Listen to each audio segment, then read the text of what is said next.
Oh, tingnan mo 'to. We have here the Five of Swords energy, okay, together with the King of Cups. So someone here loves you, likes you, willing to fight for you, pero sa ngayon mukhang nakikita ko 'no, na hindi naman sa tinuturing niya yung sarili niya ritong defeat, okay. Dito nakikita ko na parang alam niya kung kailan siya rito parang hindi muna lalaban or susuko muna, yung mga gano'n 'no, parang pahinga, okay. Parang pahinga muna 'no, sa I don't know, maaaring may sitwasyon dito na puwedeng, a little bit complicated 'no, para sa kanya 'no, involving you guys 'no. Parang sinasabi niya kasi rito sa energy niya together with the King of Cups energy, alam ko kung kailan ko ilalaban yung pagmamahal ko at alam ko kung kailan hindi muna, 'yan 'no. So this is giving me the vibe of someone who's mature. Mature siya rito 'no. And yeah, we have here this hermit energy 'no. Super matured siya rito 'no, together with this death. I do pick up na kung sino man 'to with these two combinations of major arcanas 'no. This person here, kilala niya rito yung kanyang heart. At kung pagmamahal ito 'no, involving you guys, sigurado siya rito sa pagmamahal na 'to para sa'yo. Pero death means sa ngayon parang kailangan niya munang i-close yung door na yon 'no. Pero with the death card right here, what's next? Rebirth and new beginning. So ibig sabihin 'no, kaya niya rin buksan yung new beginning at rebirth. So parang sinasabi niya rito na na alam niya kung kailan niya dapat ipakita yung pagmamahal niya for you or ilalaban 'tong connection na 'to at alam niya rin 'no, kung kailan hindi. Parang gano'n. Ang taray! So alamin natin ano nangyayari rito.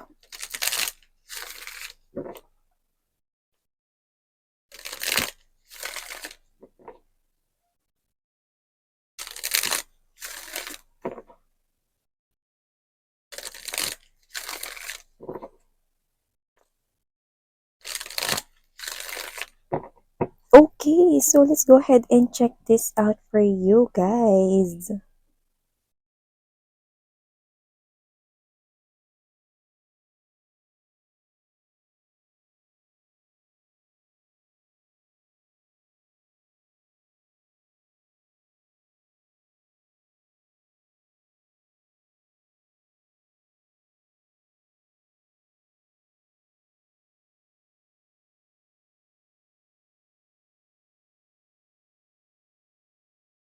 I'm seeing not just one, but two energies right here around you, collective. So yeah, no, meron tayo dito nakikitang dalawang energies around you. Okay? Pero ito ay umiikot, no, more likely, no, dun sa isang energy. Okay? So let me tell you more about that, no. So ilatag na muna natin lahat ng mga energy sa table natin bago natin tuluyan tong i-read pa more sa inyo. Okay?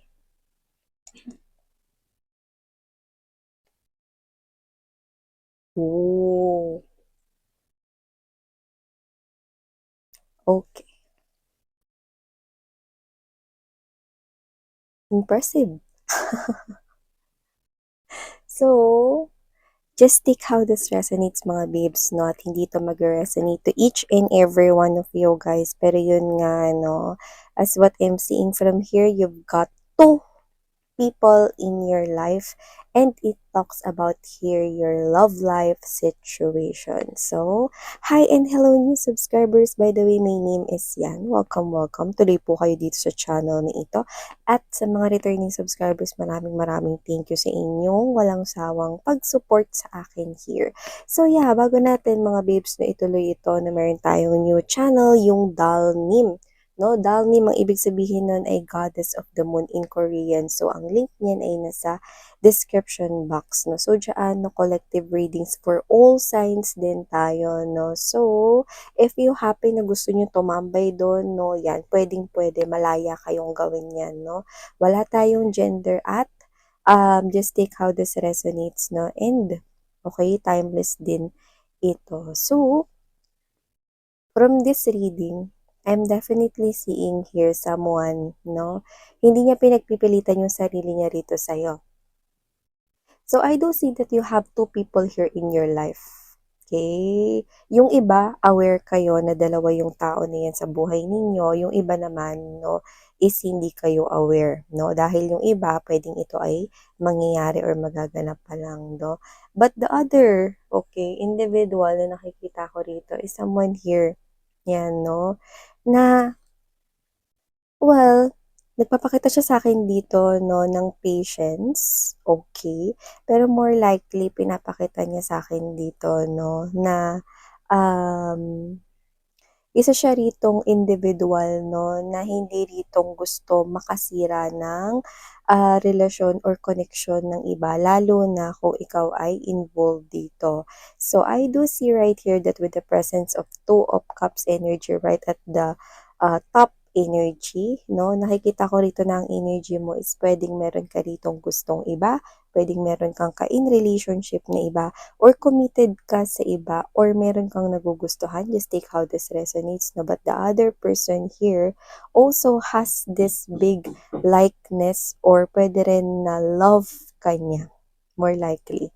Because this person here is appearing as the Ace of Cups energy together with this two, okay, aces right here. So if you happen to hear, no, na parang merong noise in the background, mga babes, no, I do apologize to that. Just please bear with me. Yan, no, meron kasing ginagawa lang near the area, no.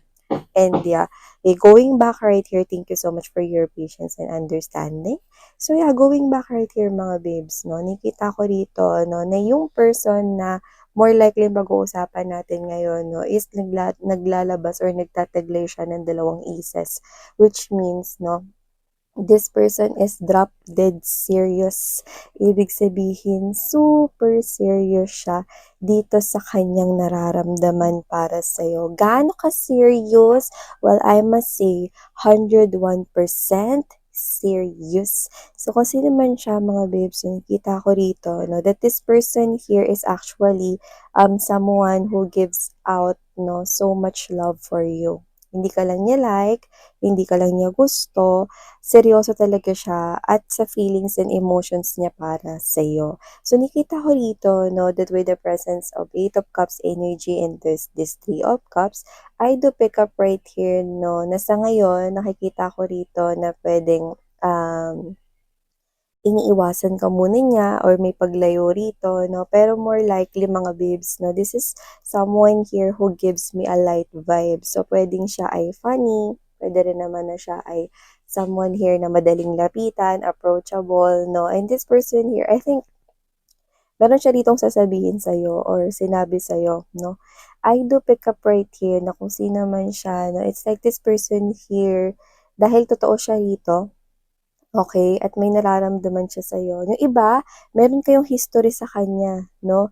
Puwedeng yung iba sa inyo mga babes, no, siya yung one of your exes na hindi naman kayo nagkaroon ng bad blood, no? Parang hindi naman kayo nagkaroon ng dark na na nakaraan, no? So, maaaring nagkaroon ng separation sa inyo before, no? And this ex of yours, no, is dumating ngayon sa life mo ulit, no? And you're connecting here with someone new. But for others, this could be also here a new lover. Yan, no? So, this could be someone here na pwedeng bago naman sa iba. At yung iba naman, kung ex nyo naman to, hindi ko nakita nagkaroon kayo ng dark or madilim na nakaraan. Okay? So, kung nagkaroon man ng separation sa inyo ng ex mo, no, maaaring itong ex mo na to, mga babes, no, is iba yung dahilan kung ba't kayo nagkahiwalay. Like, literally, it's not something here na traumatic or dark. Yan. So, this person here, I think, will communicate to you. Like, literally, no, na parang, this is him or her, alam niya na meron kang gustong iba or meron ka ritong ka-in relationship na iba. It's like this person here will tell you, no, straight, no, like, totoong ito talaga yung gusto niyang sabihin sa'yo. So, kung paano niya ito sasabihin na maaaring hindi ganito kadiretso, pero ito yung nilalaman ng sasabihin niya sa'yo. Like, let's say, no, parang this person here is giving me the light vibe. So, pwedeng idaan niya sa biro, no, or sabihin niya sa'yo in a way na alam ko gusto mo siya. go. Ayan, no? Sagutin mo siya. Yan, no? Um, Parang ganun yung nakukuha ko sa energy niya dito. Go, sagutin mo siya. And then, okay, para pag natapos yan, pwede ka na daw pumunta sa kanya. So, I think, whoever that guy or whoever that girl is na lumalabas dito, no? This person here is willing to wait for you no matter how long it is, no? Parang siya to na hindi niya guguluhin yung relationship ninyo ngayon, no? Pero this person here, dahil sa kanyang deep love for you, no, this is more than admiration, this is more than infatuation right here. I'm seeing that this person here is someone na, alam mo yon, totoong maghihintay talaga siya. Nakita ko yun sa energy niya rito, no? At kung sino man siya mga babes, so nakita ko rito na andyan pa rin siya, nagbabantay sa'yo. Pag kailangan mo, pwede mo rin siyang i-text, tawagan, no? Maaring marinig mo rin yun sa kanya. Pero more likely, this person here, hindi para guluhin ang inyong connection ng iyong person ngayon, kung meron ka man ngayong ibang nagugustuhan or meron man ngayon, no? Na bagong tao sa life mo or meron kang ibang ini-entertain ngayon, no? Kasi alam niya naman na gusto mo yun, na gusto mo yung person na yun, no, kaysa sa kanya. Pero this person here, for some reason, no, dahil sobrang laki ng pagkagusto niya sa'yo, no, handa siya ritong maghintay, na parang bilisan mo para matapos na agad yung connection niyo para pumunta ka na sa akin. Parang ganun yung nakukuha ko rito, no, parang handa ako maghintay, no, parang hanggat hindi ka pa kinakasal, handa akong maghintay. Ganun yung nasa isip niya. So, this person here, hindi ko siya nakikitang guguluhin yung connection at relasyon ninyo, no? So, i-avoid ka niya hanggat maaari, no? Para hindi siya rito makagulo sa isipan mo. Pero I think, iiwan niya sa'yo yung ganong klase ng promise. Well, it's not just a promise. It's something here na talagang gagawin niya. Nakikita ko yun sa energy niya. Antayin ka talaga niya rito, no? So, nakikita ko lang siyang titigil at susuko sa'yo kapag ikinasal ka na. Yun, no? Pero yung paghihintay niya sa'yo, hindi yun yung magpa-pop out na lang siya somewhere or bigla na lang siyang susulpot, no, nang walang pasabi rito. Like, this person here will also help you, no, sa pamamagitan ng pag-avoid or pag-iwas sa'yo. Pero pag kailangan mo siya, ina-assure niya na nandiyan siya palagi. Yan, no? Parang, parang siya to, mga babes, na nag-iiwan siya ng mensahe dun sa person mo, no? Pag dumating yung araw na pinakawalan siya, no, na pinakawalan ka ng person mo ngayon, no, kung sino man ka-connect mo ngayon na sinasabi niya rito, no, pag pinakawalan ka, no, pag dumating yung araw na nangyari yon, no, at napunta ka sa kanya, maghanda ka daw kasi hindi kanya pakakawalan. Ang bongga nun. Yun yung nakuha ko mensahe dito sa Six of Coins energy, Seven of Wands, and Four of Coins. No? Pag dumating yung araw na hinayaan kang makaalis ng taong kakonect mo ngayon, maghanda ka daw. Kasi, hindi niya hahayaan, no, na pakawalan ka pa ulit. Kasi yun na yung chance, no, na nagbigay siya rito, no, dahil para sa kaligayahan mo. Pero pag dumating yung araw at kung dumating yung araw, no, na hindi kayo ang itinakda nung taong nagugustuhan mo para sa isa't isa, no, nandiyan lang siya. Okay?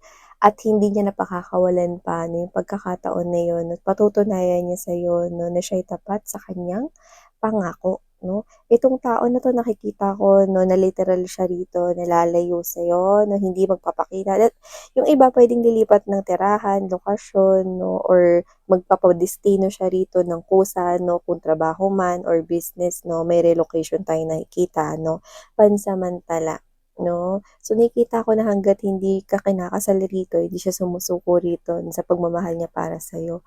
Parang siya 'to, no, na although may lungkot tayong nakukuha sa energy niya, no, pero mas gugustuhin niya na yun kaysa naman nasa piling ka niya, no, pero malungkot ka. Kasi ibang tao yung like mo or gusto mo ngayon, no.